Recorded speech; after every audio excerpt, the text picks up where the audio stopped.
ओह,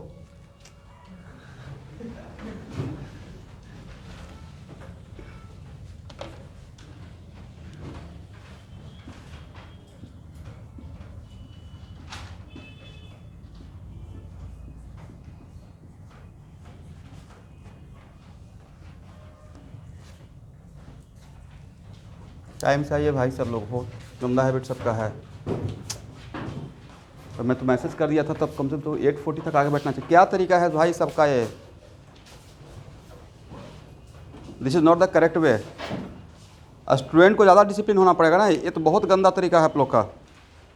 मैं 5 मिनट बोलता हूँ लेट होगा, कोई बात नहीं है, आप लोग जानबूझ के क्यों लेट हो जाते हो? सबसे लास्ट में तो सबसे चीफ गेस्ट आते हैं, इसका मतलब आप लोग चीफ गेस्ट हो। किसी फंक्शन में सबसे लास्ट में हो जाता है ना कि उसका सेंटर ऑफ अट्रैक्शन बने, होता है ना। जो सबसे महान लोग रहते हैं वो सबसे लास्ट में जाते हैं। चलो पहुंच जाएगा तो फ़ोन करके पूछते रहते हैं, चलो पहुंच गए तब जाएंगे।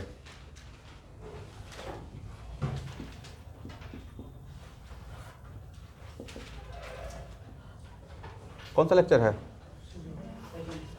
कौन? 7th?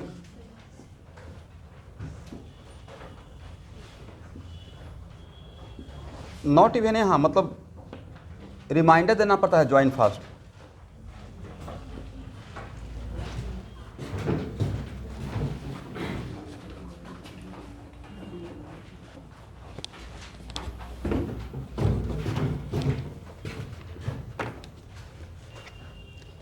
आज जो टॉपिक लेंगे उसके बाद आप जीओसी का नीट का क्वेश्चन बैंक में जाकर परसेंटेज ऑफ फिनॉल कंटेंट का क्वेश्चन और स्टेबिलिटी ऑफ फिनॉल और कीटोन का क्वेश्चन लगा लीजिएगा, हाथों हाथ कॉन्फिडेंस आ जाएगा। हार्डली 10 क्वेश्चन मिलेगा, उसको आज ही कर जाइएगा। 10 क्वेश्चन तो कर ही सकते हैं, क्योंकि बाद में क्या होता है कि फिर भूलने लगते हैं।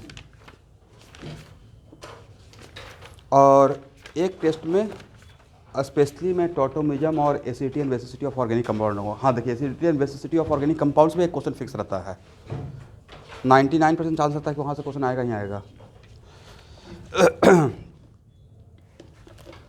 तो हम लोग देख रहे थे student, stability of enol form and keto form, जिसमें फर्स्ट केस में बहुत जनरलाइज कर दिया आपके लिए कि अरे ओनली 1 कीटो ग्रुप रहेगा, तो हम लोग कौन सा फॉर्म किस पे डोमिनेट रहेगा? Keto form dominate over enol form. Second case क्या लिया था? If more than 1 keto group present, और उसमें केस ए बनाया था, केस ऑफ एक्टिव मिथाइलिन।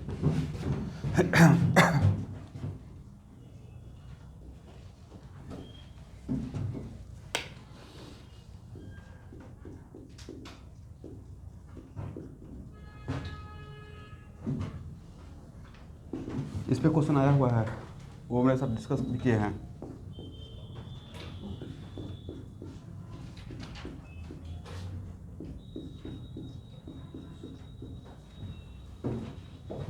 तो यहाँ देखिए,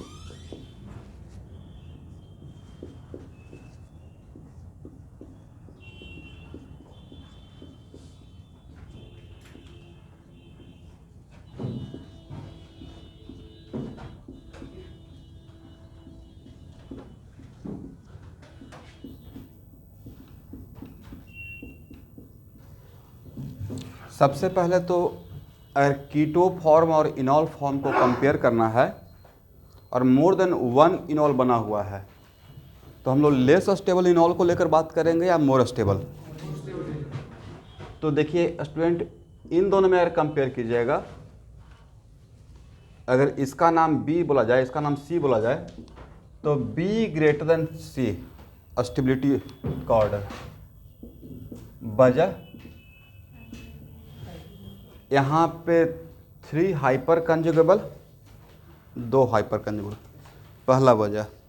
सेकेंड, यहाँ पे रेजोनेंस एक्सटेंडेड होगा ज़्यादा, lone pair single bond double bond single bond double bond, और एट द सेम टाइम यहाँ का हाइड्रोजन यहाँ अगर रेजोनेंस करेगा तो यहाँ पे पॉजिटिव करेक्टर, यहाँ पे निगेटिव, यहाँ पे पॉजिटिव और यहाँ पे, तो यहाँ पे और भी ज़्यादा एच बॉन्डिंग बनेगा, इंट्रामॉलिक्यूलर एच बॉन्डिंग। और डबल बॉन्ड बनने से एटम दूर जाएगा या पास आएगा, पास आएगा। बट यहाँ पे एक तो 2 हाइपर प्लस यहाँ पे क्या, इस यहाँ पे जितना रेजोनेंस हो रहा है उतना रेजोनेंस यहाँ पे है नहीं है। That's why this one is more stable, this one is less stable. First thing, अब हम लोग को कंपेयर करना है ए का, तो अब जब कीटो फॉर्म और इनॉल फॉर्म का जब हम लोग बात करेंगे तो इस केस में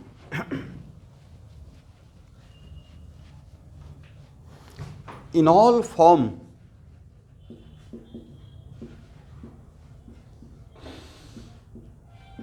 डोमिनेट ओवर कीटो फॉर्म। कौन सा फॉर्म डोमिनेट करेगा, इनॉल फॉर्म।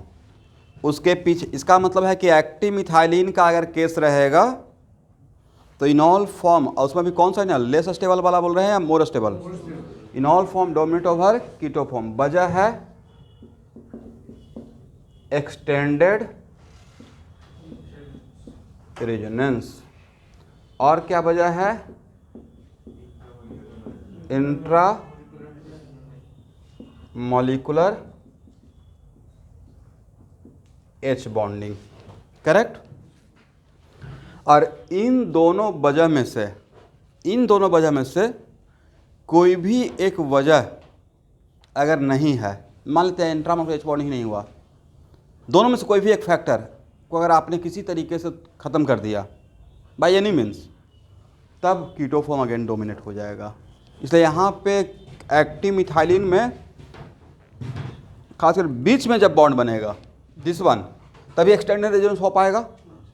तो यहाँ पे एक्सटेंडेड रेजोनेंस होगा और साथ में इफेक्टिव इंट्रामॉलिक्यूलर एच बॉन्डिंग बन रहा है। इफेक्टिव का मतलब है एच बॉन्डिंग तो इसके बीच में बन रहा है ना भाई, यहाँ पे प्लस है, यहाँ पे माइनस, और यहाँ पे प्लस और माइनस और बढ़ जाए तो और भी ज़्यादा अट्रैक्शन होगा। तो इसका रेजोनेंस करने से इस ऑक्सीजन में पॉजिटिव कैरेक्टर, बोलिए हाँ, जिसके वजह से इसका इलेक्ट्रॉन नेगेटिविटी बढ़ गया, तो हाइड्रोजन से और भी ज़्यादा इलेक्ट्रॉन पुल करेगा, तो यहाँ पे पॉजिटिव कैरेक्टर ज़्यादा क्रिएट होगा, और इस रेजोनेंस की वजह से यहाँ पे नेगेटिव कैरेक्टर, तो इंट्रामॉलिक्यूलर एच बॉन्डिंग, और प्लस यहाँ पे और क्लोज भी आया, ठीक है।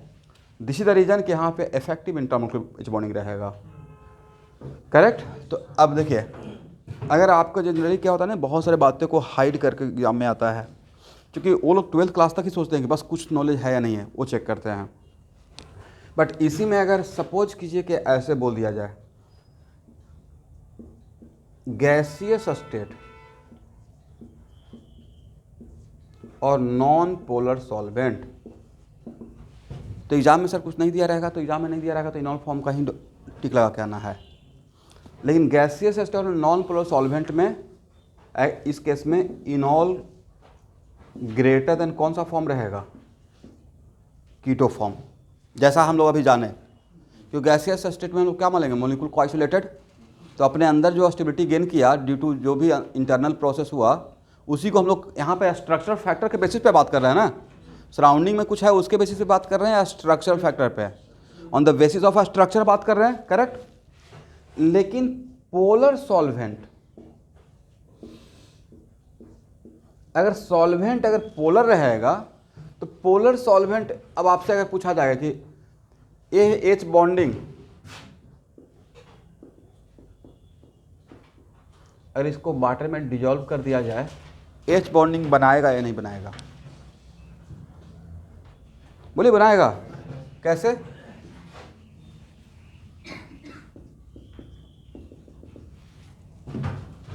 हाँ या ना। तो पोलर सॉल्वेंट अगर पोलर सॉल्वेंट में डिजॉल्व किया जाए, तब पूछा जाएगा इन पोलर सॉल्वेंट किसको फेवर करेगा, या आ सकता है एग्जाम में, कीटो फॉर्म को या इनॉल फॉर्म को, कीटो फॉर्म को। वजह इनॉल, यहाँ इस केस में देख रहे हैं इनॉल फॉर्म, इस केस में खास करके इनॉल फॉर्म तो अंदर में ही एच बॉन्डिंग बनाए हुए है, तो उसका सॉल्वेंट के साथ H बॉन्डिंग बनने का चांस क्या हो जाएगा, कम हो जाएगा। तो वो पोलर सॉल्वेंट क्या करेगा, पोलर सॉल्वेंट चाहेगा कि मॉलिक्यूल को खुद के साथ इंटरेक्ट करे, सॉल्यूट को, तो वो पोलर सॉल्वेंट इस H बॉन्डिंग को ब्रेक करता है और खुद के साथ H बॉन्डिंग बनाना स्टार्ट करता है। इस पोलर सॉल्वेंट इनॉल फॉर्म को फेवर किया या उसका अपोजिट डायरेक्शन में काम किया। दिस इज द वजह कि polar solvent favour keto form, favour more keto form with respect to enol form. सबको क्लियर है? बट ये बात मैं इसके लिए बोल रहा हूँ जहाँ पे इंट्रामोलिकुलर H बॉन्डिंग हो रहा है, करेक्ट। एक लाइन लिख लीजिए, जहाँ पे इंट्रामोलिकुलर H बॉन्डिंग हुआ है उसके लिए मैंने बात किया है, करेक्ट है ना। ऐसा नहीं कि उसको कंपेयर फिर अल्कोहल के साथ कीजिए, ऑब्वियसली अल्कोहल का H बॉन्डिंग वाटर के साथ ज़्यादा रहेगा, बट मैंने किसके लिए किया है, इनॉल फॉर्म के लिए किया है जहाँ पे इंट्रामोलिकुलर H बॉन्डिंग हो रहा है। तो in this case polar solvent किसको फेवर करेगा, पोलर सॉल्वेंट में के केस में keto form greater than enol form. But कैसा इनॉल, जिसमें क्या हो रहा था, intramolecular H bonding equilibrium point पे, करेक्ट है। तो सर एग्जाम में अगर सॉल्वेंट नहीं दिया रहेगा, तो एग्जाम में सॉल्वेंट जब नहीं दिया रहेगा तो on the basis of structure जो आपका आंसर आता है, on the basis of what, लिख लीजिए नोट करके, if solvent is not mention, if solvent is not mentioned, then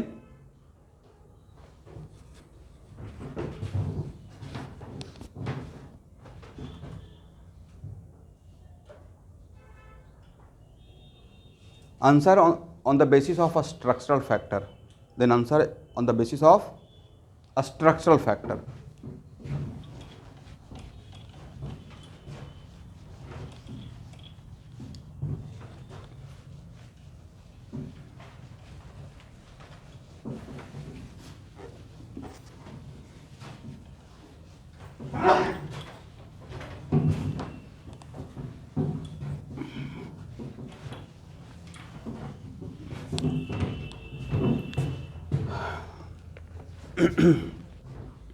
अब यहाँ देखिए student,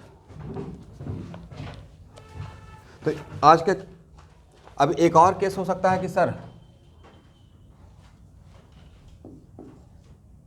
CH3C double bond O, C double bond O,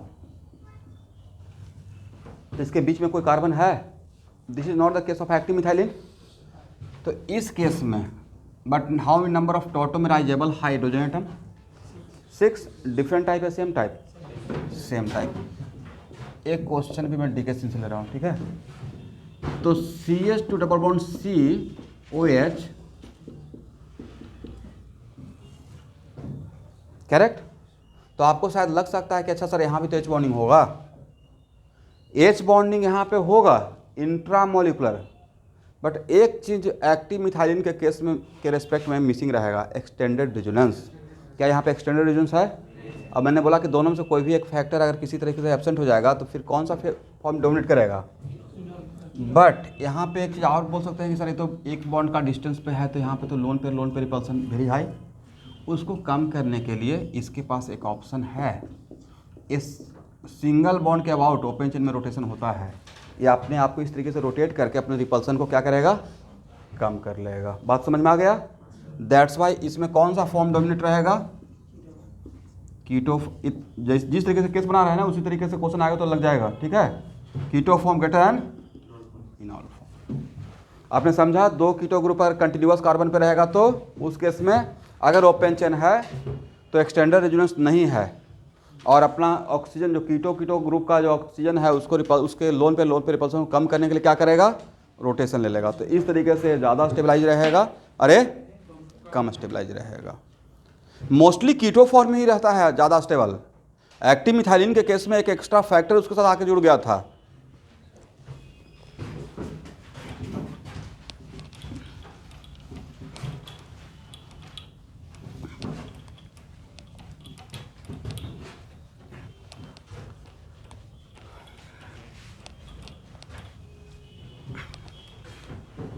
अब यहाँ देखिए,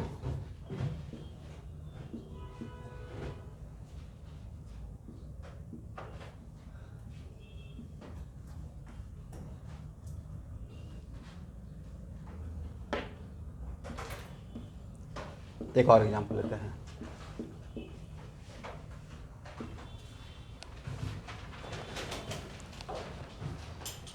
क्या रिंग में सिंगल बॉन्ड के अबाउट रोटेशन पॉसिबल है? रिंग में सिंगल रेस्ट्रिक्शन है, राइट। तो एक्चुअली ओपन चेन में मल्टीपल बॉन्ड के अबाउट नहीं होता है और रिंग में सिंगल बॉन्ड के अबाउट नहीं होता है, करेक्ट। रोटेशन रिस्ट्रिक्टेड है। जैसे ओपन चेन में ऐसे आप घुमा दिए, वहाँ पे रोटेट कर दिए, वैसे यहाँ पे इसके अबाउट रोटेशन पॉसिबल है? नहीं पॉसिबल है। जब नहीं पॉसिबल है और बिल्कुल एडजेसेंट कार्बन पे, अगर एडजेसेंट कार्बन पे सी डबल बॉन्ड ओ है तो electronic repulsion is so much high, right. अब वो किसी भी तरीके से इस रिपल्सन को ओवरकम करना चाहेगा। अब अगर यहाँ से यहाँ जाता है, यहाँ तो ओवरकम करने के लिए मेरे पास उपाय था रोटेशन। मैं एडजेसेंट कार्बन पे कीटो ग्रुप रहेगा उसका बात कर रहा हूँ, ठीक है स्टूडेंट।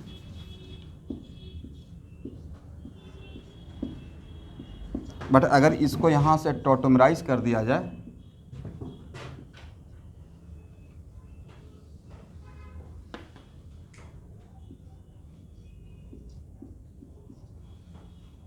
तो यहाँ पे उस रिपल्सन को अट्रैक्शन में कन्वर्ट करने का एक चांस मिलेगा इसको बाई इंट्रामोलिकुलर एच बॉन्डिंग। ये लेकिन इसका एच बॉन्डिंग बनाना मजबूरी हो गया। इस वजह से एक किसी भी तरीके से सेम साइड में सी डबल बॉन्ड ओ को ख़त्म करना चाह रहा था, दो सी डबल बॉन्ड ओ को। इसके लिए इसके पास एक वजह रहेगा। तो इस केस में देखिए दोनों क्वेश्चन इस बुक में है, ठीक है। तो अगर एडजेसेंट कार्बन पे और दो कीटो ग्रुप है और ओपन चेन में है तो कीटो ग्रुप डोमिनेट करेगा, क्योंकि यहाँ पे अपने रिपल्सन को कम कर सकता है बाय रोटेशन, बट यहाँ पे बाय रोटेशन नहीं कर सकता है। तो क्या किसमें कन्वर्ट होना चाहेगा? इनॉल फॉर्म। तो इस केस में कौन सा ज़्यादा स्टेबल रहेगा? मोर स्टेबल और लेस स्टेबल। याद रहेगा 4 कैटेगरी में इस चीज़ को स्टेबिलिटी के लिए बांट दिया हूँ। इस पे आपका सारा क्वेश्चन लग जाना चाहिए। कौन सा कैटेगरी? पहला तो क्या है? Active methylene, correct. दूसरा नहीं, पहला था ओनली 1 कीटो ग्रुप, सेकंड था 2 कीटो ग्रुप, उसमें एक्टिव मिथाइलिन। उसके बाद 2 कीटो ग्रुप एडजेसेंट कार्बन पे, उसमें भी रिंग और open chain. Keep in mind, सही है। इसको हटाएं।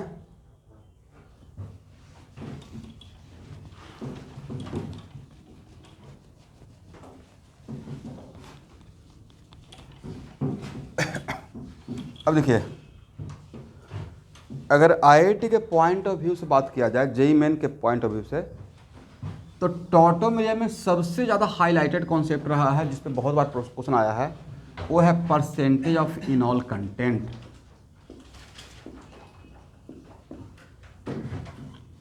क्या है?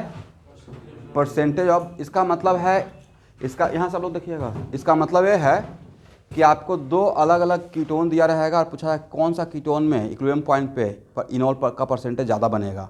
2 कीटोन है, ए और बी, और कीटोन ए में 60% बनने का चांस है, या मान लेते हैं 45%, और बी में इनॉल बनने का चांस है 40%। तो किस में परसेंटेज ज़्यादा रहा इनॉल का? ए में। तो उसी को नाम क्या दिया गया है? Percentage of enol content. और इस पर फ्रीक्वेंट क्वेश्चन आया हुआ है, मतलब सबसे ज़्यादा अगर अभी तक पूछा गया है टॉटोमेरियम पार्ट से, तो इस कॉन्सेप्ट पे पूछा गया है। और खास करके आईआईटी के लिए तो बहुत इंपॉर्टेंट है, नीट में नहीं बोल सकता हूँ, बट फिर भी जानना है। तो यहाँ देखिए, तो परसेंटेज ऑफ इनॉल कंटेंट, इसका मतलब है कि सिर्फ वन ऑफ द सिस्टम जिसमें कीटो इनॉल टॉटोमेरियम हो रहा है उसमें कंपेयर कर रहे हैं, या 2 अलग अलग कीटोन का कंपेयर करने को मिलेगा? 2 अलग अलग कीटोन दिया रहेगा और उसमें पूछा जाएगा किसमें इनॉल बनने का चांस ज़्यादा है। वहाँ पे अब स्टेबिलिटी की बात नहीं हुआ, correct.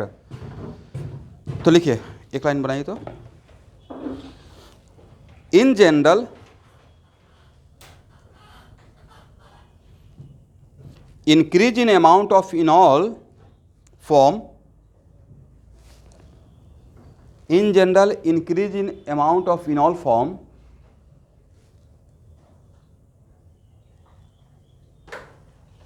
when first stability of enol increases, when stability of enol increases,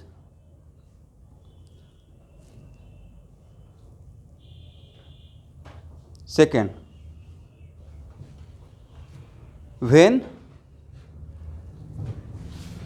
acidic character of tautomerizable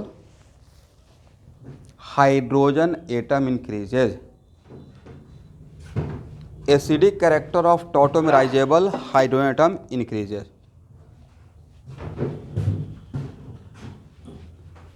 अब दोनों बातों को आपको तोड़कर समझने का रिक्वायरमेंट है। यहां देखिए, दो फैक्टर बोल दिया ना,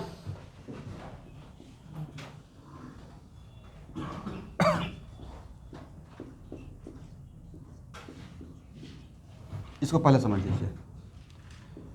एक तो फैक्टर है कि यहाँ पे जो बन रहा है वो यहाँ पे बनकर अगर इसका स्टेबिलिटी अगर इंक्रीज हो रहा है, करेक्ट। और दूसरा है कि जब कीटोन से जब इनॉल बनते रहता है तो ये CH बॉन्ड ब्रेक होता है, बोलिए हाँ।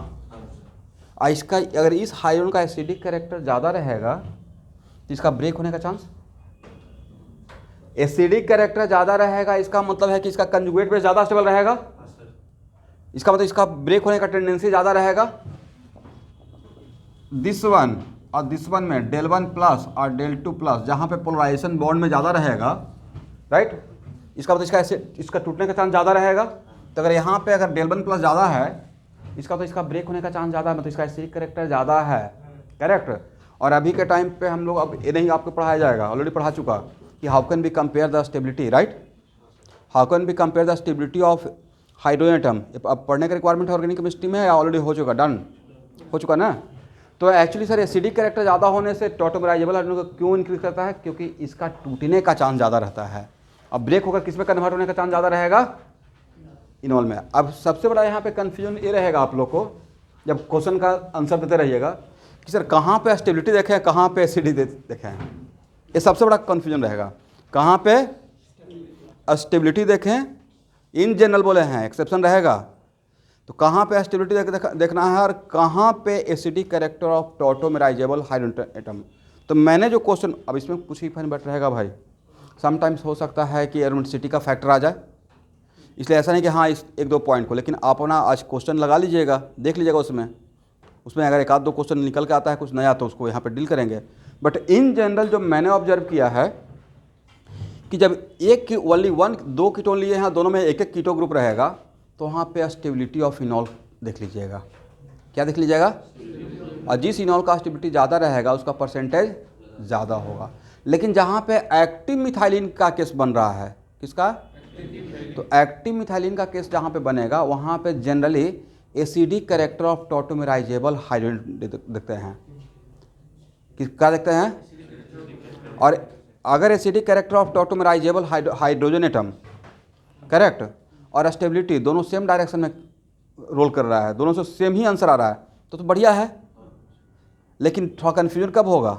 जब अपोजिट डायरेक्शन, स्टेबिलिटी देख रहे हैं कुछ और ऑर्डर आ रहा है और एसिडिटी देख रहे हैं तो कुछ और ऑर्डर आ रहा है, तो उस केस में एक्टिव मिथाइलिन के केस में खास होकर, किसमें? Active methylene. इस एक्टिव मिथाइलिन बहुत बार आया हुआ है, बहुत हाईलाइटेड टॉपिक है, ठीक है। देखिए सिंपल सा लॉजिक है ना, कि जैसे मैं आपको क्वेश्चन सेट कर रहा हूँ, तो मैं क्या कर रहा हूँ, सारा क्वेश्चन बैंक देख रहा हूँ 2005 से कि AIPMT जब CBSE JEE मेन आता था तो उस टाइप का। तो वैसे ही भाई जब आपके लिए क्वेश्चन सेट किया जा रहा होगा तो भी तो वो लोग भी तो जो सेट कर रहे हैं वो लोग फॉलो नहीं करेंगे, सिस्टम को फॉलो करेंगे ना, क्या क्या पैटर्न रहा है पूछने का, और उसमें जो सबसे उनको अच्छा कॉन्सेप्ट का क्वेश्चन लगता रहेगा वही वहाँ पे रखेंगे, लेंदे नहीं लेकिन अच्छा कॉन्सेप्ट हो। तो सिंपल सी ही बात है कि क्वेश्चन बैंक का यही तो फ़ायदा है।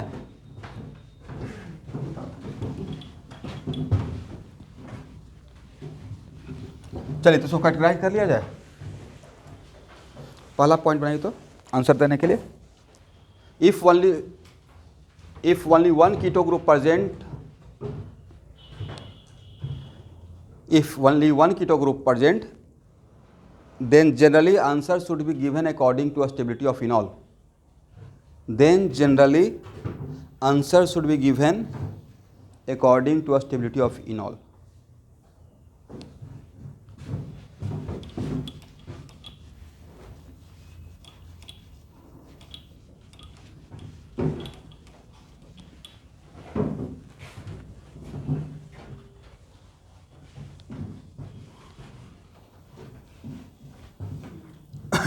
और सेकेंड पॉइंट लिखिए, if case of active methylene मतलब 2-3 ऐसा एग्जाम्पल ले रहे हैं जिसमें सब में एक्टिव मिथाइलिन है। In case of active methylene, then for percentage of phenol content, then for percentage of phenol content,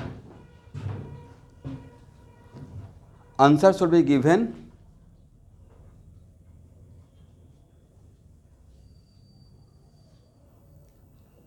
according to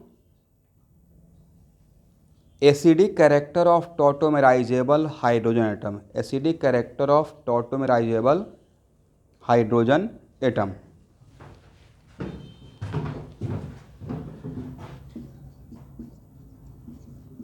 अब यहाँ देखिए स्टूडेंट,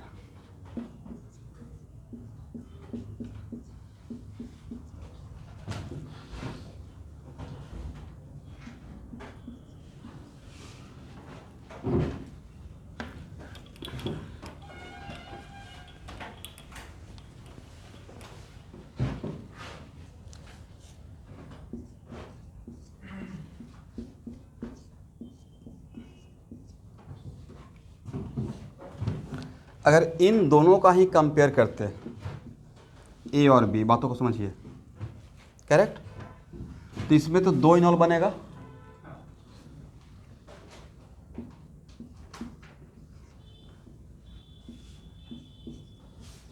इस हाइड्रोजन और इस हाइड्रोजन में, इसमें और इसमें कौन ज़्यादा एसिडिक है? रफ वर्क कीजिए। एसिडिक ऑर्डर निकालने के लिए क्या बनाते थे? Conjugate base. Do it fast. Slightly भी एसिडिक कैरेक्टर का डिफरेंस रहेगा। दोनों में कॉमन तो ये रहेगा ना। ऑनलाइन स्टूडेंट सुन पा रहे हैं?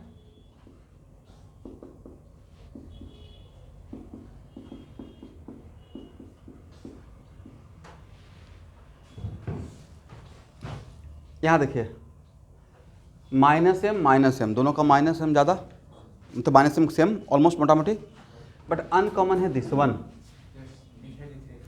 तो इसका प्लस आई लेंगे, इसका भी प्लस आई लेंगे। यहाँ पे किसका प्लस आई ज़्यादा रहेगा? C2H5 का प्लस आई ज़्यादा रहेगा, तो ये लेस स्टेबल रहेगा। ये इसका मतलब ए मोर एसिडिक। अरे तो on the basis of acidic character देखते, on the basis of what?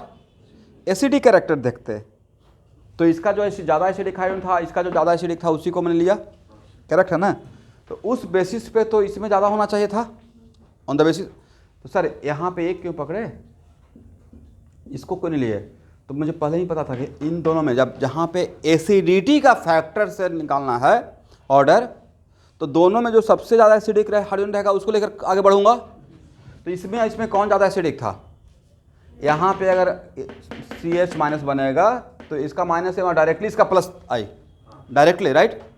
But इसका रहेगा तो यहाँ इन दोनों में जब कंपेयर करेंगे तो ये मोर एसिडिक और ये लेस एसिडिक, यहाँ पे माइनस बनेगा तो इसका क्या रहेगा? माइनस एम और माइनस आई, माइनस एम और माइनस आई। तो अब इसलिए मोर एसिडिक है लेस एसिडिक। तो इसमें जो ज़्यादा एसिडिक था, एसिडिक फैक्टर पे ही आंसर देने के लिए, इसका जो दोनों में से ज़्यादा जो एसिडिक था और इसका जो एसिडिक ज़्यादा था, तो इसमें तो सेम टाइप का, इसलिए कन्फ्यूजन हुआ ही नहीं। तो उसके बेसिस पे किसमें परसेंटेज ऑफ फिनॉल कंटेंट ज़्यादा रहना चाहिए? On the basis of acidic character of tautomerizable, B greater ज़्यादा रहना चाहिए percentage of phenol, agree. But on the basis of what? On the basis of, पहले समझ लीजिए इसको, basis of acidity of tautomerizable hydrogen atom, correct है ना? But ये आंसर गलत हो जाएगा। तो मैंने अभी क्या बताया कि अगर ओनली वन कीटो ग्रुप रहेगा तो उस केस में किसके बेसिस पे आंसर लगाना है? क्योंकि यहाँ पे बहुत ज़्यादा एसिडिक कैरेक्टर का डिफरेंस नहीं हो पाता है। यहाँ पे बहुत ज़्यादा एसिडिक कैरेक्टर का डिफरेंस नहीं रहता है। तो उस केस में, क्योंकि यहाँ पे माइनस एम और माइनस एम ऑलमोस्ट सेम है, तो इस केस में कौन सा फैक्टर देखना है? Stability of phenol. तो सर यहाँ से तो 2 इनॉल बन रहा है और यहाँ पे एक ही इनॉल बन रहा है, तो इसमें जो ज़्यादा स्टेबल इनॉल रहेगा, अब कौन सा फैक्टर पे देखना है? इसमें 2 इनॉल बनाइए, कौन एक इस तरफ बनेगा, एक इस तरफ बनेगा। इसके साथ कंपेयर करने के लिए कौन सा इनॉल लीजिएगा? लेस स्टेबल वाला या मोर स्टेबल? मोर स्टेबल, तो यहाँ पे स्टेबिलिटी के फैक्टर से आंसर आएगा। ठीक है,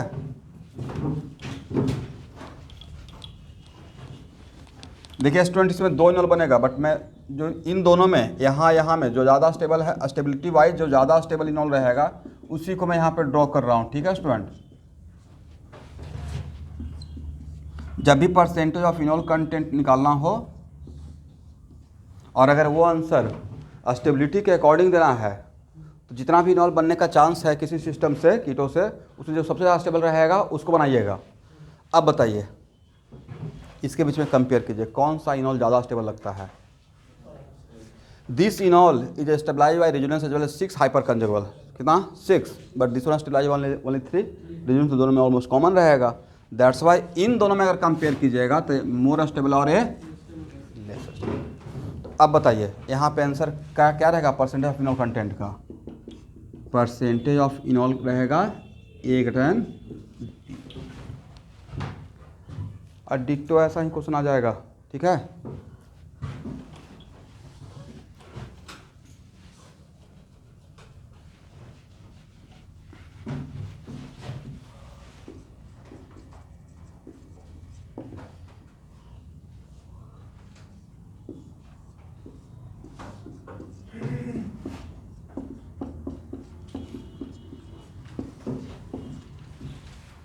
परसेंटेज ऑफ इनोल कंटेंट बताइए।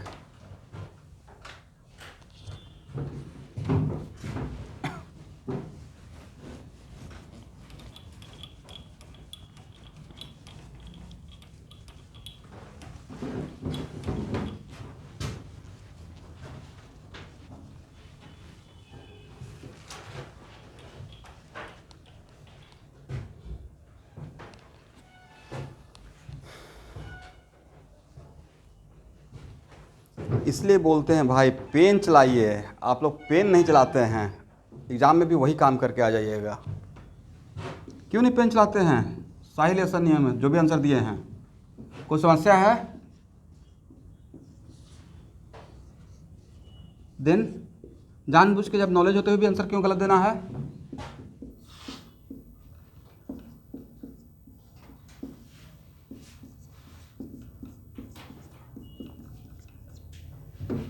यहाँ देखिए रेजोनेंस का फैक्टर कॉमन और स्टेबिलिटी के अकॉर्डिंग काम कर रहे हैं। इसमें 4 हाइपर कंजुगल है भाई, आप लोग हाइपर कंजुगल भी नहीं काउंट कर सकते हैं। इसमें कितना हाइपर कंजुगल है, 3, तो स्टेबिलिटी के अकॉर्डिंग आंसर देना है। तो ज़्यादा स्टेबल रहेगा स्लाइटली, अरे कम स्टेबल रहेगा। तो percentage of enol content A/B। इतना आसान क्वेश्चन को भी छोड़ के आ जाएगा एग्जाम में, तब तो कोई कुछ कहना ही नहीं है।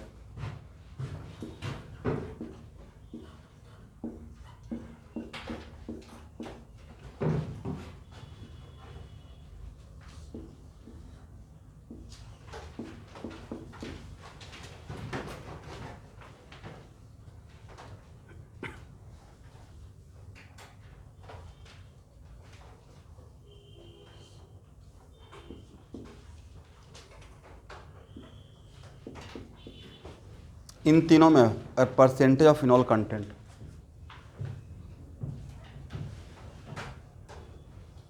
ठीक है भाई, इसमें कुछ अलग फैक्टर चल रहा है।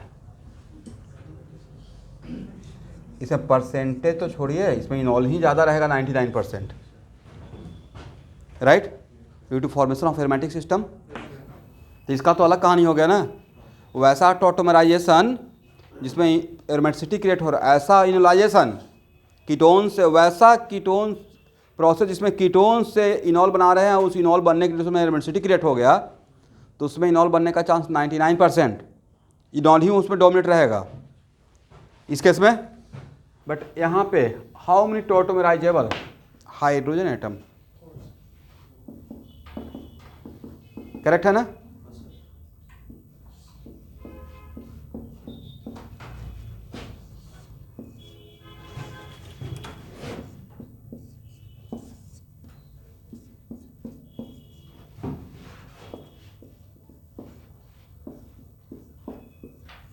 अब यहाँ से जिस पॉइंट ऑफ व्यू से आंसर देना है, हर पॉइंट ऑफ व्यू से आपका आंसर सही लग जाएगा।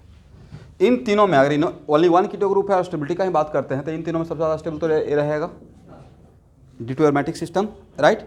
उसके बाद यहाँ पे रेजोनेंस ज़्यादा हो रहा है भाई, हाँ या ना। और यहाँ पे अब रेजोनेंस ज़्यादा हो रहा है हाइपर कंजन, तो ऑब्वियसली रेजोनेंस को फेवर करेंगे। और यहाँ पे सबसे कम रेजोनेंस हो रहा है, यहाँ पे यहाँ से यहाँ तक एक्सटेंडेड रेजोनेंस हो गया है। तो स्टेबिलिटी के पॉइंट ऑफ व्यू से भी परसेंटेज ऑफ फिनॉल कंटेंट सबसे ज़्यादा किस में रहेगा, ए में, उसके बाद बी में, और सबसे कम किस में रहेगा, A greater than B greater then.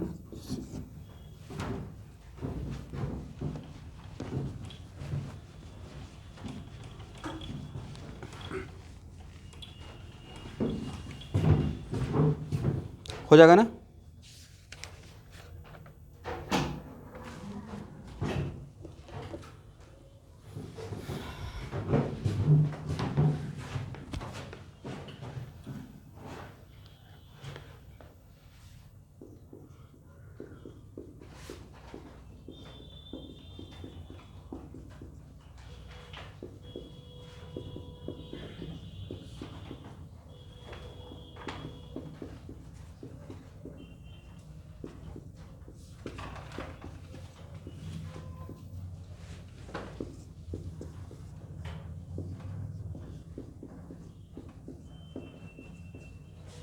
इन तीनों में परसेंटेज ऑफ इनॉल कंटेंट,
देखिए स्टूडेंट, अब यहाँ पे बनाना तो यहाँ पे ही है, तो तक ये directly percentage of phenol content का क्वेश्चन के साथ साथ एसिडी कैरेक्टर का भी हो गया क्वेश्चन। यहाँ का एच, यहाँ का एच, यहाँ का एच में सबसे ज़्यादा एसिडी कौन और क्यों, ये रहेगा सबसे ज़्यादा वजह सर माइनस से माइनस एम। बट यहाँ इसमें अनकॉमन है, ये है कीटो ग्रुप का माइनस एम, है एस्टर का, इसका माइनस एम कम होता है with respect to this one, correct. That's why minus M character बढ़ा रहे हैं, इसका मतलब acidic character of active methylene को कम कर रहे हैं। एसिडिक कैरेक्टर कम तो परसेंटेज ऑफ फिनॉल कंटेंट भी क्या हो जाएगा इसके में, कम हो जाएगा इन जनरल, ठीक है। तो परसेंटेज ऑफ फिनॉल कंटेंट का आंसर क्या रहेगा, enol content A greater than B greater than C. Point of view लिख लीजिए, एग्जाम के टाइम पे रिवीजन में भूल जाइएगा। पॉइंट ऑफ व्यू क्या था, acidic character of active methylene, active methylene को यहाँ आप देख रहे हैं, लिख लीजिए acidic character of, acidic character of active methylene.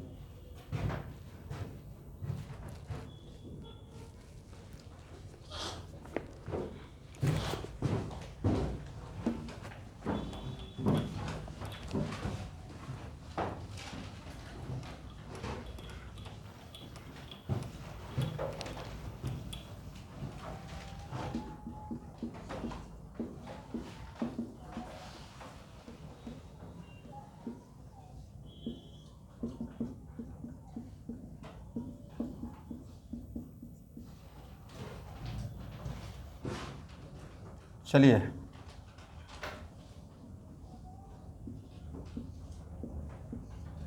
यहाँ से कितना इनॉल बनेगा,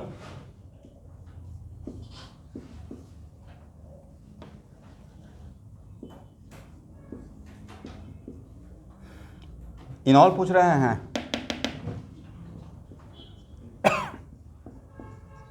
how many enolisable, how many, कितना टॉटोमराइजेबल है 5, सेम टाइप है डिफरेंट टाइप है, डिफरेंट टाइप है।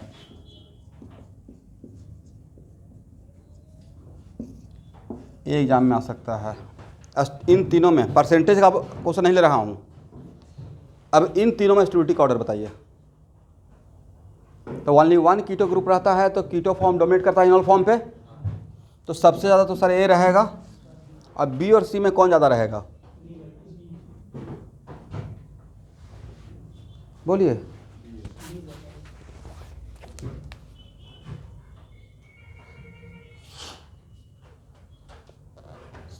बी में भाई बी ज़्यादा रहेगा, बहुत ज़्यादा रहेगा सी से, बहुत ज़्यादा एक्सटेंडेड रेजोनेंस है, थोड़ा नहीं। Lone pair single bond double bond single bond double bond single bond पूरा रिंग के साथ आके घूम के जाएगा, राइट।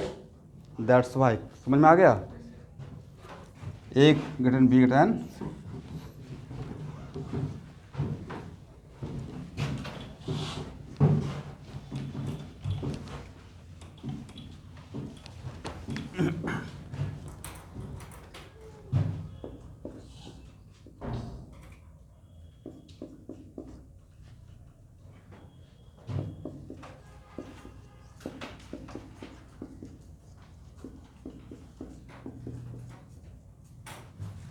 यहाँ देखिए, यहाँ देखिए भाई,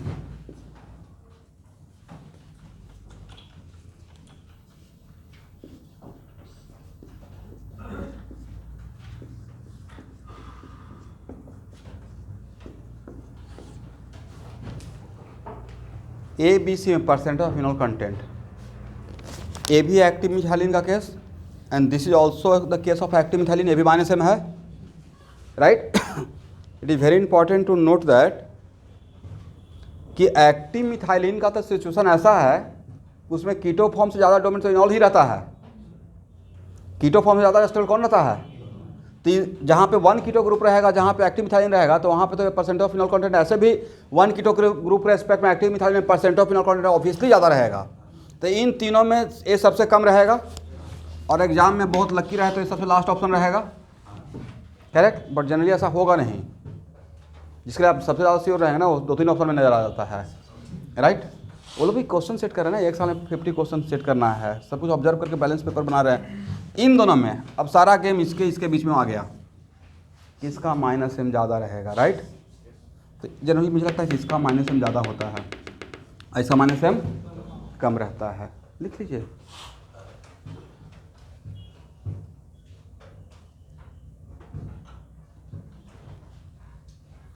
तो इस केस में क्या रहेगा, एक सी गठन बी गठन ए, सी और बी और सी में क्या देखे माइनस एम, इसमें तो ओनली वन कीटो ग्रुप वाला फैक्टर, करेक्ट।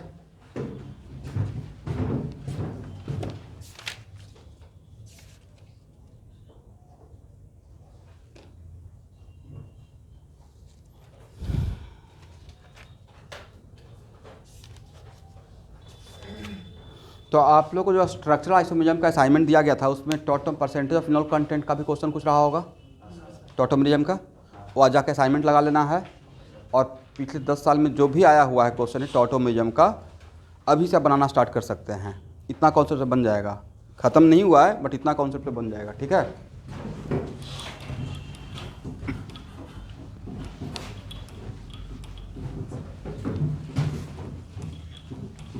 क्योंकि डिकेशन का सारा प्रॉब्लम ना स्टार्ट करूँगा तो आपके लिए बहुत ज़्यादा हो जाएगा, उतना नहीं चाहिए। आप कुछ खुद तो प्रैक्टिस कीजिए, जहाँ फंसीएगा वहाँ पे हेल्प किया जाएगा।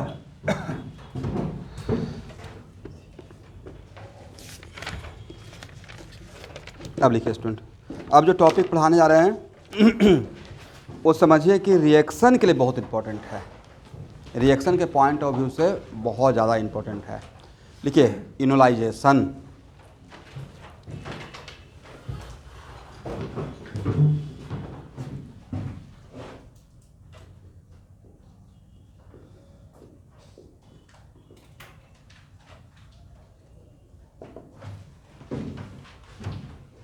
हाइड्रोजिनेशन, हाइड्रोजन का एडिशन, वैसे इनोलाइजेशन, इनॉल का बनना। तो सर कीटो इनॉल टॉटोमेरिज्म में भी तो इनॉल बन रहा था, और इनोलाइजेशन में भी तो इनॉल ही बनेगा, तो फिर डिफरेंस क्या रहा कीटो इनोल टॉटोमेरिज्म इनोलाइजेशन में। तो एक्चुअल में मेरा यहाँ पे टारगेट है कि इनोलाइजेशन के प्रोसेस में कीटो फॉर्म से इनोल फॉर्म, तो कीटो फॉर्म ऑलमोस्ट ऑल यहाँ पे इक्विलिब्रियम है ना भाई, राइट। अब मैं चाहता हूँ कि इक्विलिब्रियम ना हो कि 100% बी की तरफ चला जाए, राइट, फॉरवर्ड डायरेक्शन में शिफ्ट हो जाए। तो हम लोग क्या यूज़ करेंगे, हम लोग कुछ ली चैटरियर प्रिंसिपल का यूज़ कर लेंगे, कुछ कैटलिस्ट का यूज़ कर लेंगे। इसका मतलब 100% conversion of keto form to enol form, मोटा मोटी 100% conversion of keto form to enol form is called enolization. And enolize सबसे मार्केबल पॉइंट यहाँ देखिएगा, and enolisation depends on medium. Enolization 2 medium पे डिपेंड करता है, एसिड कैटालाइज्ड एंड बेस। और generally होता क्या है ना, आप कहाँ पे इसको मिस करके आ जाइएगा वो मैं बताता हूँ।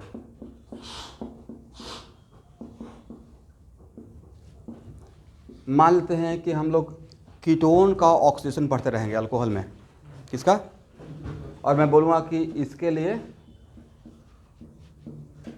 वेरी स्ट्रॉन्ग ऑक्सीडाइजिंग एजेंट चाहिए, करेक्ट, क्योंकि यहाँ पे कीटो ग्रुप का कीटोन का ऑक्सीडेशन इनॉल बनकर होता है। और उसके पहले आपको रिएक्शन में C डबल बॉन्ड C का ऑक्सीडेशन पढ़ा चुके होंगे, करेक्ट, ये तो पढ़े होंगे ना बेयर्स रिएजेंट। जब हम लोग हॉट KMnO4 लेते हैं और हीट करते हैं तो C double bond C break हो जाता है, राइट। और ऐसे ही एकदम कैजुअल अप्रोच, कभी मैं A ले लूँगा तो आपका दिमाग सिर्फ KMnO4 पे जाएगा, नहीं H+OH- पे नहीं जाएगा। और सबसे बड़ा रोल H+OH- का रहेगा मीडियम का यहाँ पे, क्योंकि एसिडिक मीडियम रहेगा तो यहाँ पे डबल बॉन्ड बनाकर प्रोडक्ट बनाना होगा। अब बेसिक मीडियम रहेगा तो यहाँ पे बनाना पड़ेगा, correct, because enolisation depends on medium. But medium पे ध्यान, बट मैं यहाँ प्रॉपर लिखवा दूंगा जब कीटोन पढ़ाते रहेंगे कि at the time of oxidation of ketone be careful about medium, because ketone का ऑक्सीडेशन किसके थ्रू, यहाँ भी एक बार लिखवा देंगे, through enol, and enolisation depends on what, medium. समझ में आ गया कितना इंपॉर्टेंट है। लिखिए, conversion of keto form to enol form, conversion of keto form to enol form is called enolization.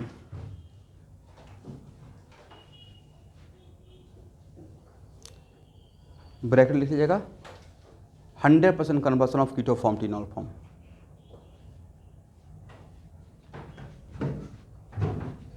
ये पहला पॉइंट हो गया, ठीक है। सेकंड पॉइंट लिखिए, enolisation can be acid catalysed as well as base catalysed. Enolisation can be acid catalysed और base catalysed.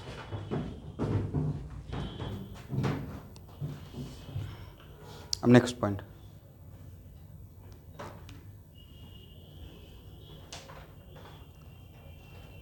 इन acidic medium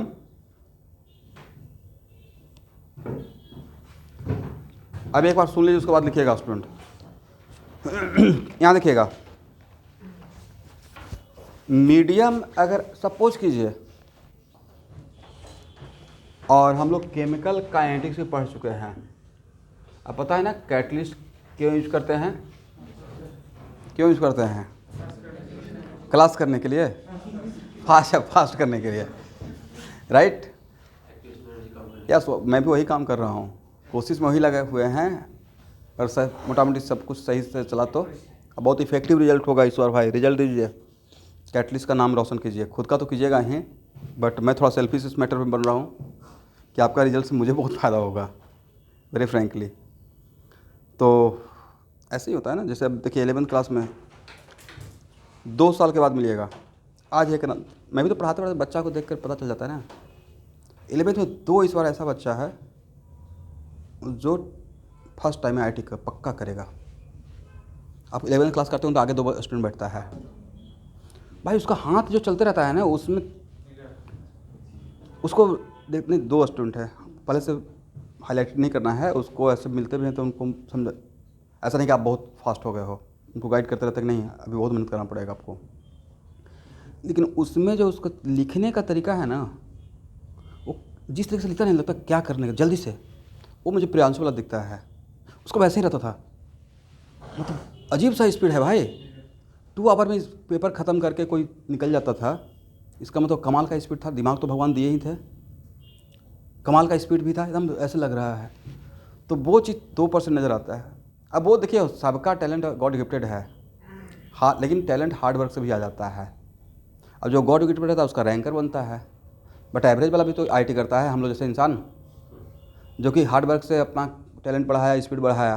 तो ये नहीं कि हाँ सिर्फ टैलेंटेड, तो टैलेंटेड लोग के साथ एक प्रॉब्लम बहुत ज़बरदस्त रहता है, वो इगोइस्ट हो जाते हैं। उनको लगता है कि मेरे पास टैलेंट है, मैं तेज हूँ, सच बता रहा हूँ, कर लेंगे। वो नहीं है, आप एकदम बिल्कुल नॉर्मल रहिए। अभी जैसे जैसे नॉलेज बढ़ता है तो और भी नॉलेज गेन कीजिए, और भी अच्छा रैंक के लिए काम करना स्टार्ट कीजिए। अपने गुरु के लिए, जो भी, मैंने खुद का नहीं बोल रहा हूँ, वो चलन तो यहाँ पे ख़त्म हो गया। गैलरी में बैठ कोई स्टूडेंट देखते हैं, हालांकि उनको सिखाया नहीं गया, हम लोग का हिम्मत नहीं था कि टीचर से बात करेंगे और मैं बैठा रहूँगा, टीचर खड़े रहेंगे। एक तो सामने खड़े होने का हिम्मत ही नहीं था, रिस्पेक्ट था उनके लिए। अभी देखते हैं कि कोई स्टूडेंट, मैं बात कर रहा हूँ गैलरी में बैठे हुए, तो बैठ के ही बात कर लेते हैं। ये सब सिखाने का रिक्वायरमेंट है, ये कोई पाठशाला इसका थोड़े लगेगा।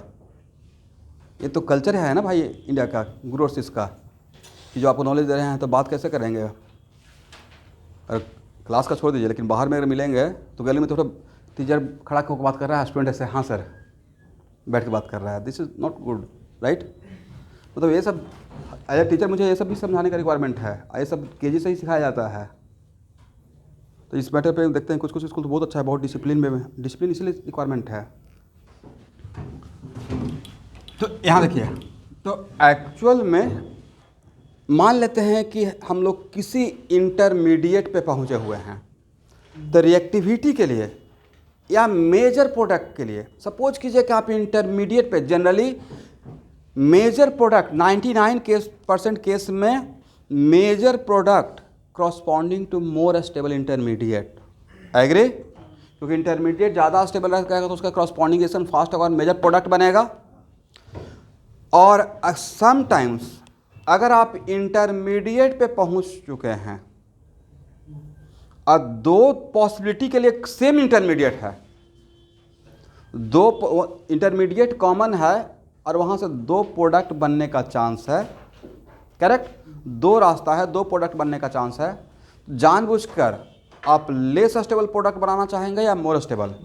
If we have same common intermediate तो हम लोग मोर स्टेबल प्रोडक्ट बनाएंगे। फॉर एग्जाम्पल, सपोज कीजिए कि ऑलरेडी गुवाहाटी क्लब में पहुंच चुके हैं, कैसे पहुंचे नहीं पता है, राइट। और वहाँ से कॉटन क्लब जाना है, मोटा मोटी 3 रास्ता जाता है।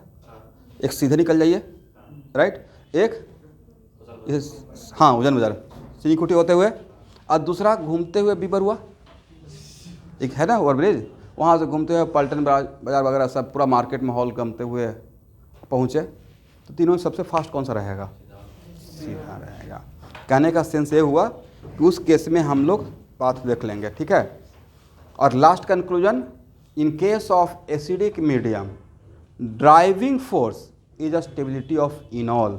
फॉर मेजर इनॉल क्या देखेंगे? Driving force for major enol. Major enol कौन? ज़्यादा अमाउंट और कम amount. Stability overall, stability of enol नहीं।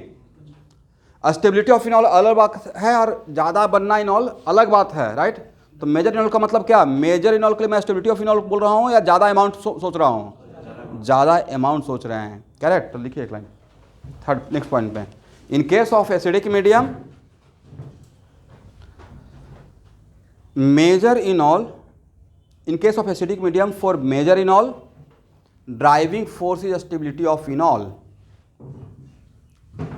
Driving force is stability of enol.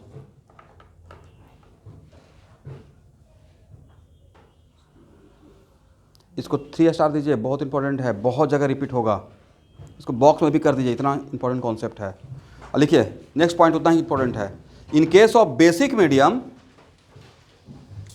in case of basic medium major enol corresponding to more acidic enolizable hydrogen atom, major enol corresponding to more acidic, फिर से एक बार, in basic medium major enol corresponding to more acidic enolizable, वहाँ पे बोलते थे भाई टॉटोमेराइजेबल, क्योंकि वहाँ पे क्या इक्विलिब्रियम मेंटेन, यहाँ पे क्या बोल रहे हैं इनोलाइजेबल। वैसा हाइड्रोजन जो इनॉल देगा उसको क्या बोलेंगे आज के बाद, hyper conjugable enolisable, right. Enolisable क्या लिख रहे थे student, major enol corresponding to more acidic enolisable hydrogen atom.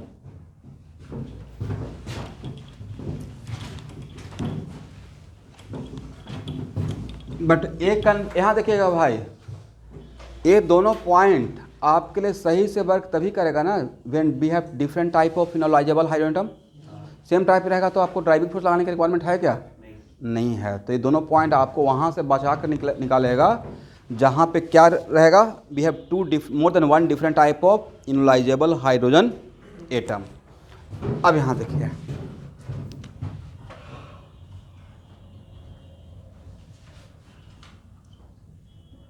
Acid catalysed,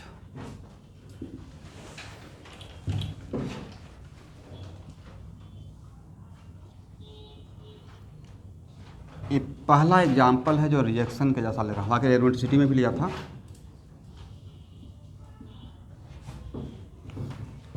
और मीडियम क्या है स्टूडेंट, एसिडिक। यहाँ देखिए, आपको ये भी तो पढ़ा चुके हैं electromeric effect, right. H plus searching for what, और अगर एक कैटलिस्ट है तो इन करेगा और at the end of reaction out होना पड़ेगा, क्योंकि क्या है कैटलिस्ट। तो H plus searching for electron, सबसे ज़्यादा इलेक्ट्रॉन यहाँ पे मिलने का चांसेस को कहाँ रहेगा। आपको क्या लगता है, ये अच्छा लगने के लिए से दिखाते हैं, ये पेयर ऑफ इलेक्ट्रॉन दे रहे हैं भाई, क्या कर रहे हैं, पेयर ऑफ। इसके पास बॉन्ड बनाने के लिए हाइड्रोजन है क्या, नहीं है।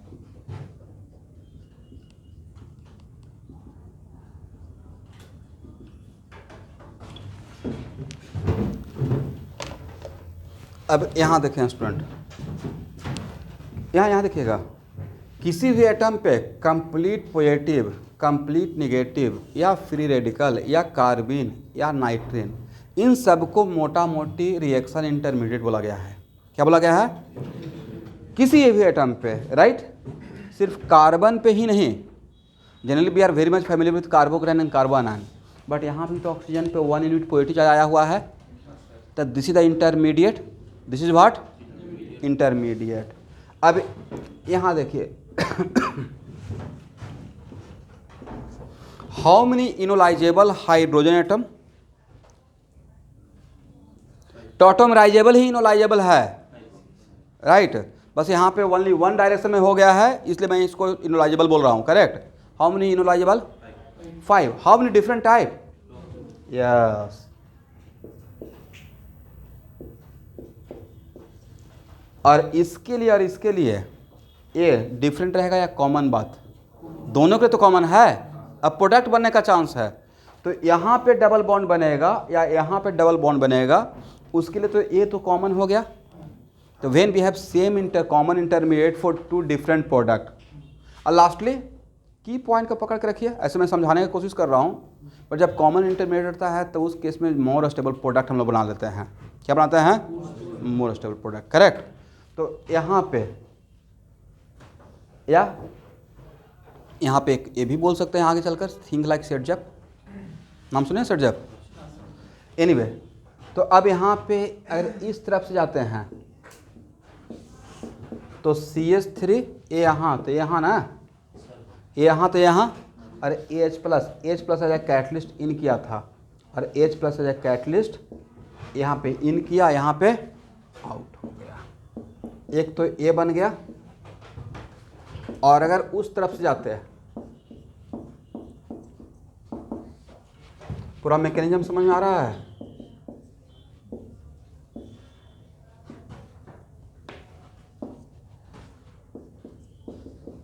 H प्लस आउट, तो CH2COH CH2CH3, इसका मतलब ये क्या बोले,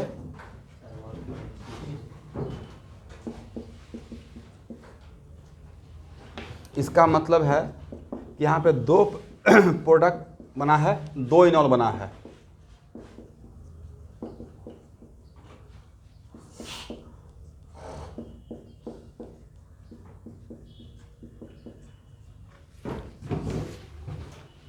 इसमें कौन सा इनॉल मेजर? तो एसिडिक मीडियम में जो मोर स्टेबल रहेगा वो क्या रहेगा?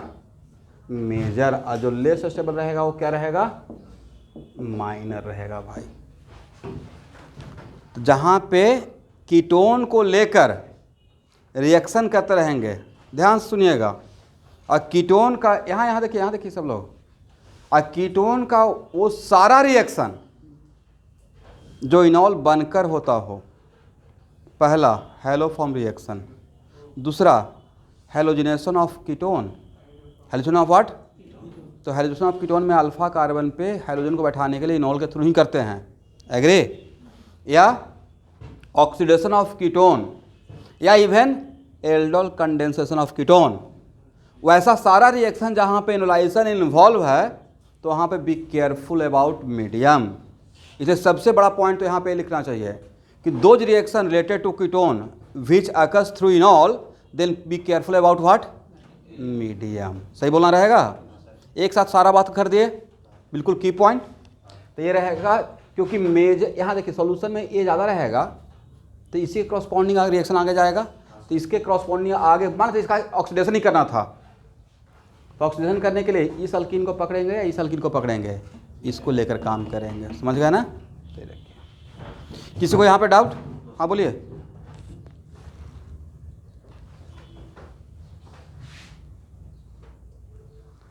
ओके, इनका बहुत इंटरेस्टिंग और बहुत इंपॉर्टेंट क्वेश्चन है कि सर H+ तो बाद में चला ही गया, तो फिर काम क्या था? H+ आया और चला गया। मेरे क्लास लेने से पहले मैं क्लास में आया और उस वक्त चला गया, आप जहाँ थे वहीं रह गए, राइट? मैंने काम क्या किया? 1.5 आवर पढ़ाया, उसमें 20 मिनट्स आपको मोटिवेट किए, राइट? वैसे ही एक्चुअल में, ध्यान से सुनिएगा, ये आपके लिए बहुत इंपॉर्टेंट है रागनी मिश्रा, 1 मिनट।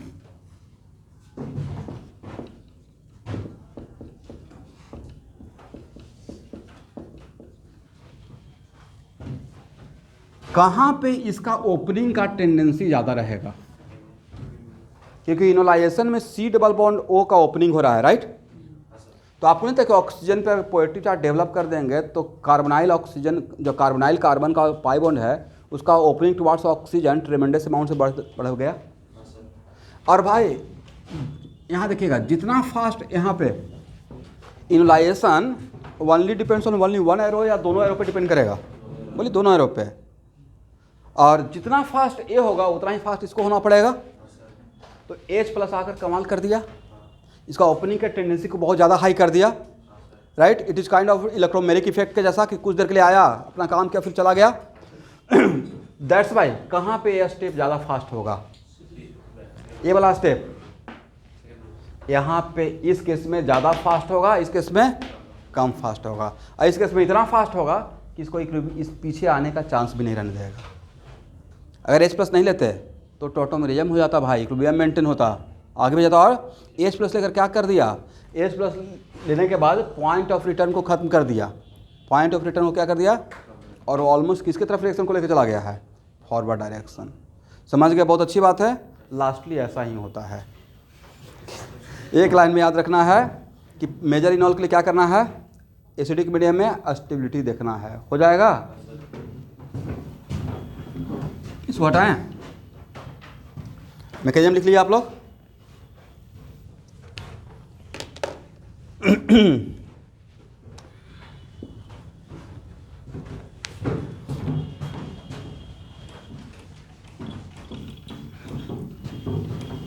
आगे चलकर एक टर्म पढ़ाऊंगा जिसका नाम रहेगा न्यूक्लियोफाइल।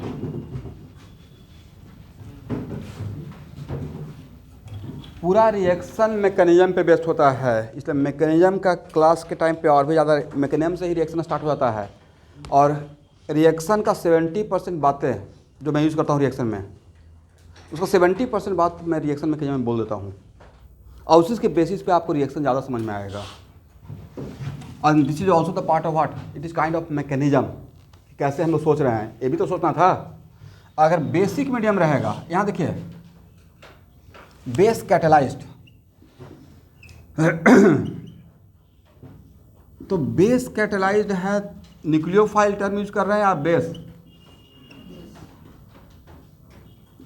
तो इसमें क्या माना गया है, क्या बोला गया है, तो जैसे ही आपने बोल दिया कि बेस, मान लेते हैं OH माइनस, और यहाँ पे OH माइनस को मैं क्या बोल रहा हूँ स्टूडेंट, बेस।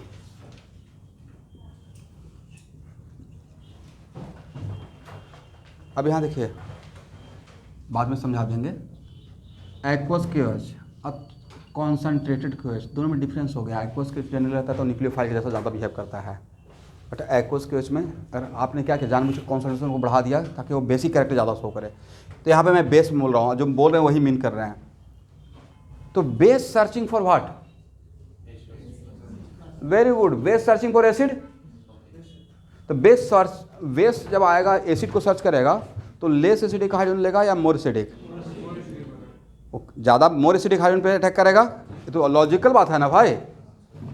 बेस आ रहा है, जानबूझकर लेस एसिडिक हाइड्रोजन के साथ एसिड बेस रिएक्शन करेगा, नहीं करेगा।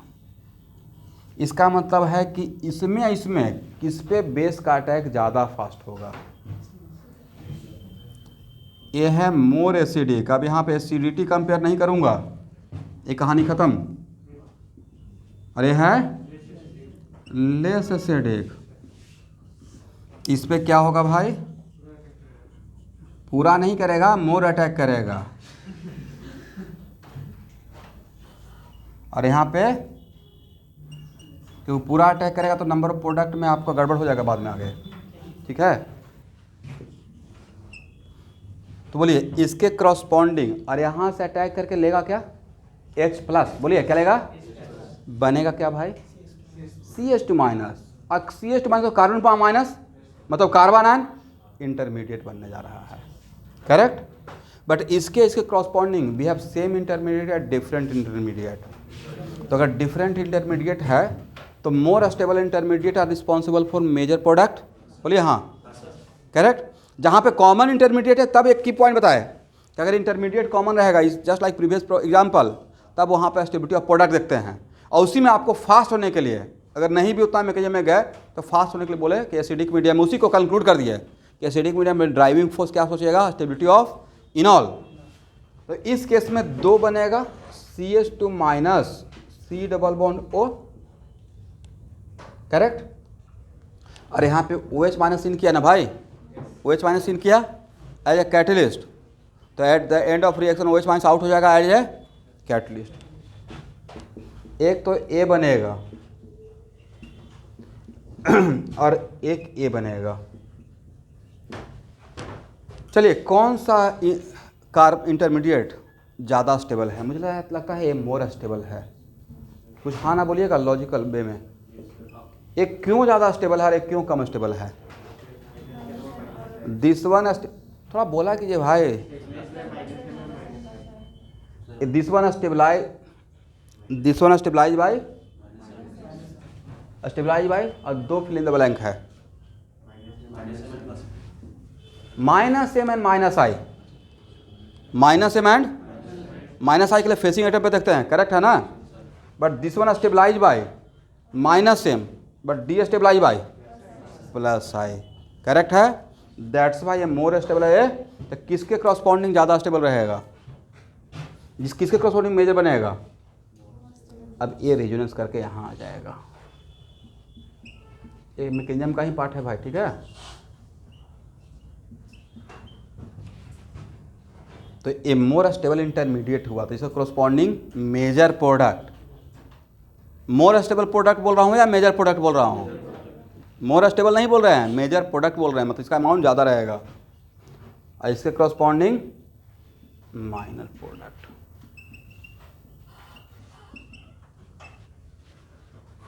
यहाँ तक आ गए।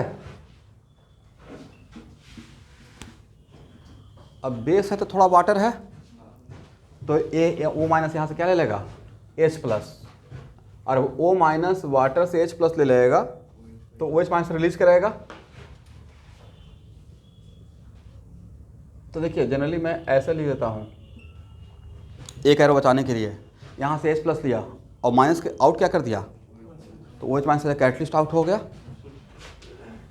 सही है ना। तो CH2 double bond C OH CH2 CH3,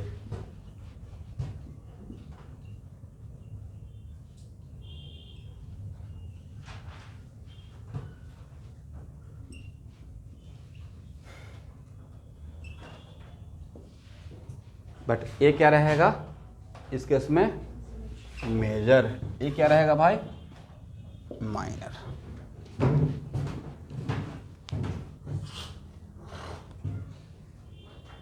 correct ना। तो बस ये 2 पॉइंट को ही पकड़ के रखिए ना, बाकी अगर नहीं भी समझ में आएगा तो काम चल जाएगा हम लोग का। एसिडिक मीडियम में स्टेबिलिटी ऑफ इनॉल देखेंगे, और जो ज़्यादा स्टेबल इनॉल रहेगा वो मेजर रहेगा। और बेसिक मीडियम में acidity of enolisable hydrogen atom देखेंगे। More acidic enolisable hydrogen atom के corresponding we get major enol. ठीक है, इसको हटाया जाए।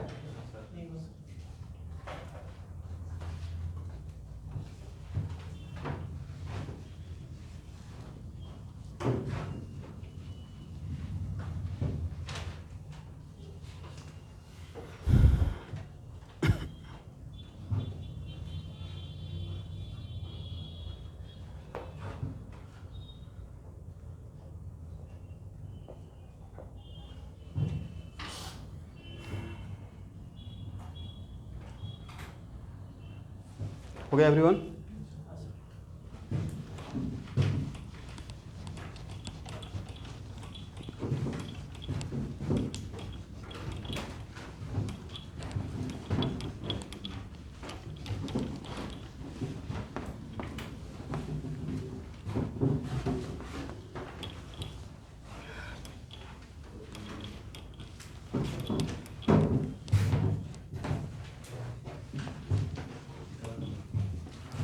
यहाँ देखिए, बात मत कीजिए भाई। जिसको भी 1% भी क्लास में कन्फ्यूजन रहता है मुझसे पूछ लीजिए, मैं इसी काम के लिए यहाँ पे हूँ। जब तक मैं क्लास में हूँ मुझसे पूछा कीजिए, कुछ भी शर्माने की बात नहीं है।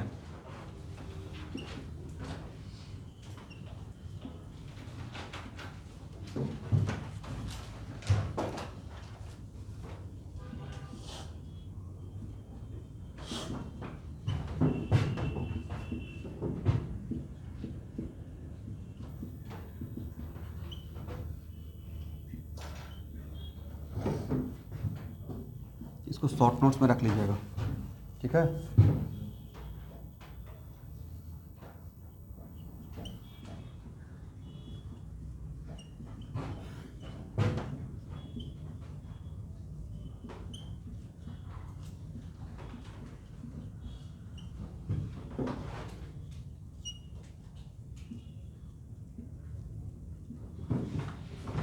This is the conclusion. Correct है एवरीवन। अब चलिए तो ऑब्जर्व कीजिए, तो आपको नहीं था कि जो एसिडिक मीडियम मेजर है वो बेसिक मीडियम माइनर हो गया।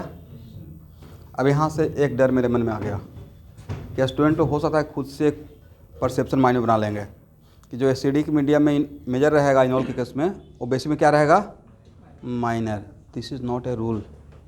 हम लोग हर एग्जाम्पल में एनालाइज करेंगे। करेक्ट है ना। इसे मैं नहीं लिखवा रहा हूँ, मैंने एक पॉइंट लिखवाया कि हाँ यहाँ पे जो मेजर रहेगा यहाँ पे माइनर कर दीजिएगा। आपको हर जगह पे काम करना है, देखना है, ठीक है। इसको हटाएं।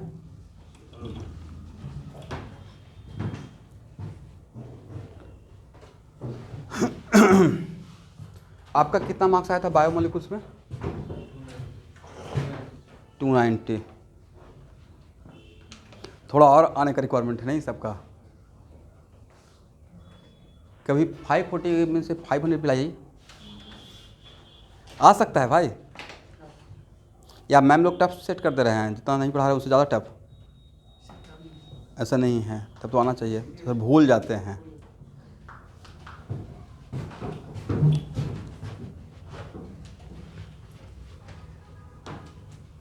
चलिए अभी मैम से पहले ही चैप्टर वाइज टेस्ट का भी आपको पहले ही बता देता हूँ। आप लोग जो बोलिएगा उस वही टेस्ट लेंगे। चैप्टर वाइज टेस्ट में कहाँ तक बॉटनी में कौन कौन सा हो गया है, नेक्स्ट चैप्टर वाइज टेस्ट कौन सा चाहते हैं? बॉटनी पूछ रहे, बॉटनी बॉटनी बॉटनी का कोई टॉपिक बताइए। मार्फोलॉजी तक तो हो गया था ना, और क्या हो गया था? बायोलॉजिकल क्लासिफिकेशन हो गया था, और लिविंग वर्ल्ड भी हो गया था, और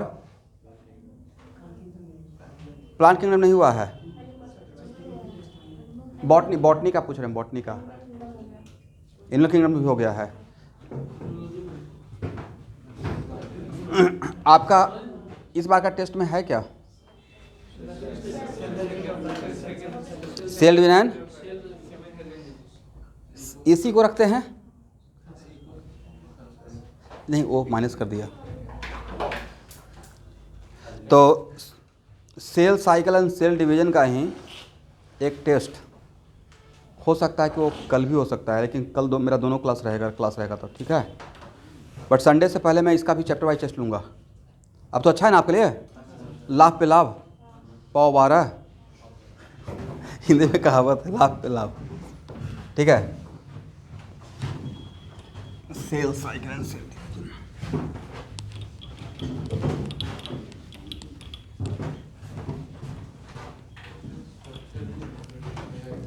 पूरा रहेगा, स्ट्रक्चर रहेगा, मतलब पूरा सेल रहेगा भाई।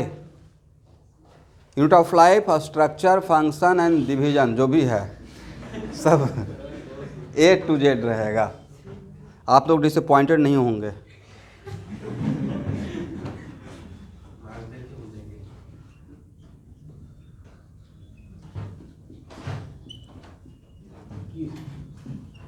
यहाँ देखिए, go through the proper mechanism. जैसे मैं मैकेनिज्म ड्रॉ किया हूँ ना, एकदम पहले प्रोटोनेट करते हैं, फिर एरो को ब्रेक करते हैं, आउट करते हैं।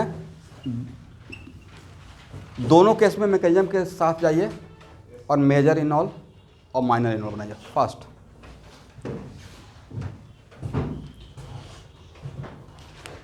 मैकेनिज्म सब लोग लिखिए, पेन चलाइए।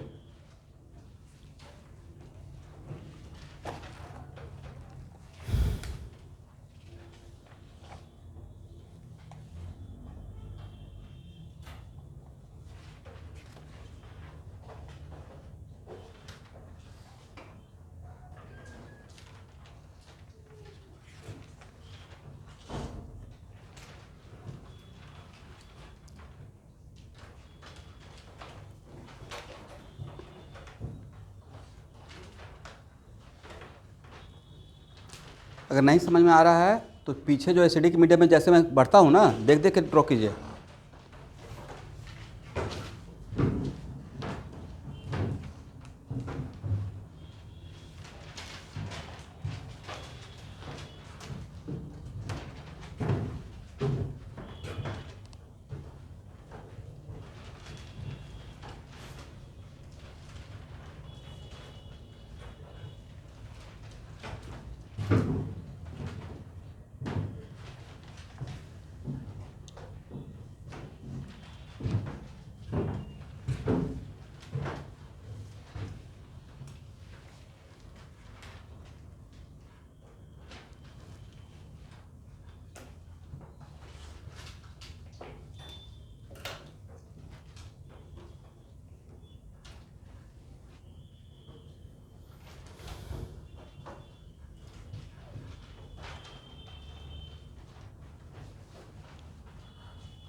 दो इनॉल बना होगा स्टूडेंट, दोनों केस में दो बना होगा।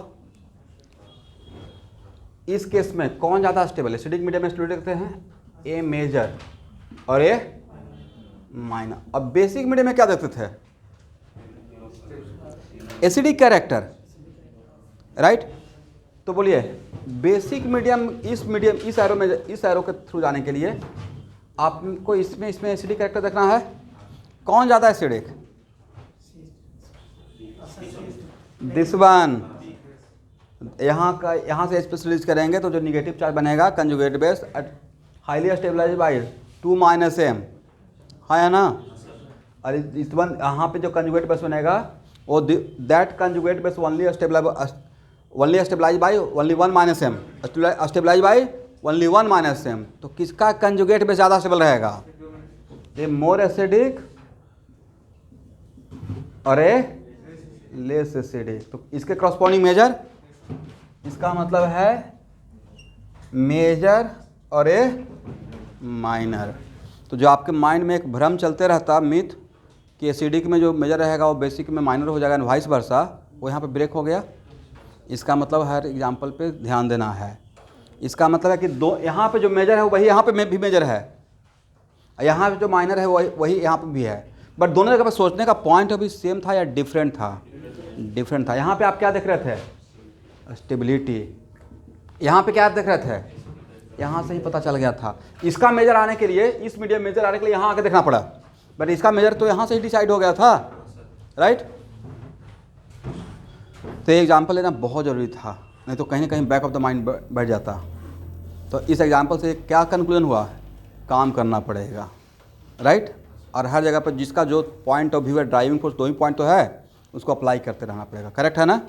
तो आज के लिए लास्ट लाइन, और कल लास्ट क्लास रहेगा टोटोमिज्म का।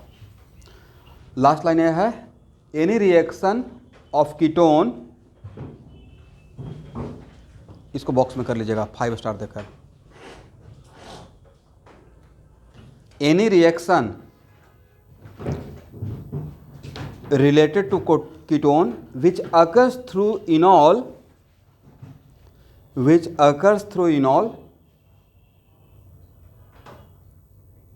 then for major product be careful about medium. Then for major product be careful about medium, because enolization depends on medium, because enolization depends on medium.